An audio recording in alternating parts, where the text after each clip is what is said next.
নজিরবিহীন অর্থনৈতিক বিপর্যয়ের পর প্রথম প্রেসিডেন্ট নির্বাচন হচ্ছে শ্রীলঙ্কায়। নির্বাচনের মাধ্যমে ক্ষমতায় যেতে গুরুত্বপূর্ণ 5 প্রার্থীর মধ্যে হাড্ডাহাড্ডি লড়াইয়ের আভাস পাওয়া যাচ্ছে। আরও জানাচ্ছেন ঋতু Saha. The trappings of a slick campaign to win Sri Lanka's highest position. অর্থনৈতিক মন্দার কারণে 2022 সালের শুরুর দিকে শ্রীলঙ্কায় তীব্র বিক্ষোভ শুরু হয়।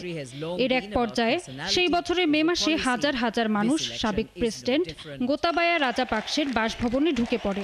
দেশ ছেড়ে পালিয়ে যেতে বাধ্য হন তিনি। ক্ষমতায় বসেন Ranil বিক্রমসিংহে। Anurukumara Dissanayake or the cooler sounding AKD. এরপর 2 বছর বিক্রমসিংহের নেতৃত্বে শ্রীলঙ্কার অর্থনৈতিক মন্দা অনেকটাই কেটে যায়। এবারও নির্বাচনের মাধ্যমে অর্থনীতিকে স্থিতিশীল করা এবং কয়েক মাসের খাদ্য, জ্বালানি ও ওষুধের ঘাটতি অবসান ঘটানোর দাবিদার বিক্রমসিংহে নির্বাচনের মধ্যে দিয়ে নতুন করে প্রার্থিতা চাইছেন।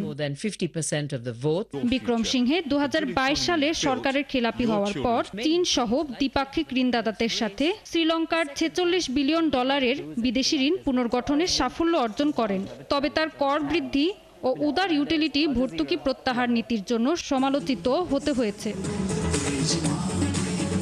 এবারের নির্বাচনে বিক্রমসিংহে, অনুরাকুমারা দিশানায়েকে ও সাজিদ প্রেমাদাসা সহ কয়েকজন শক্তিশালী প্রতিদ্বন্দ্বী মুখোমুখি হচ্ছেন।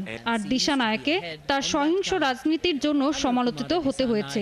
গেল সংসদ নির্বাচনে 4%-এরও কম ভোট পান তার দল ন্যাশনাল পিপল পাওয়ার। তবে শ্রীলঙ্কার অর্থনৈতিক সংকট দিশানায়েকের জন্য একটি সুযোগ হয়ে দাঁড়িয়েছে। দেশের দুর্নীতিগ্রস্ত রাজনৈতিক ধারা পরিবর্তন করার প্রতিশ্রুতি দিয়ে সমর্থনের ঢেউ দেখছেন তিনি। এদিকে বিক্রমসিংহের আরেক প্রতিদ্বন্দ্বী বিরোধী নেতা সজিত প্রেমাদাসা, তিনি দেশটিতে কয়েক দশক ধরে চলা গৃহযুদ্ধ চলাকালে 1993 সালে নিহত সাবেক প্রেসিডেন্ট রানা সিংহ প্রেমাদাসার ছেলে। এছাড়া প্রেসিডেন্ট হওয়ার দৌড়ে রয়েছেন নামাল রাজাপাকসে ও নুয়ান বোপেজ, আরও 2 রাজনীতিবিদ। শ্রীলঙ্কার প্রভাবশালী রাজাপাকসে পরিবারের বংশধর নামাল Rajapaksa. and violent protests. Ritu Saha, 71।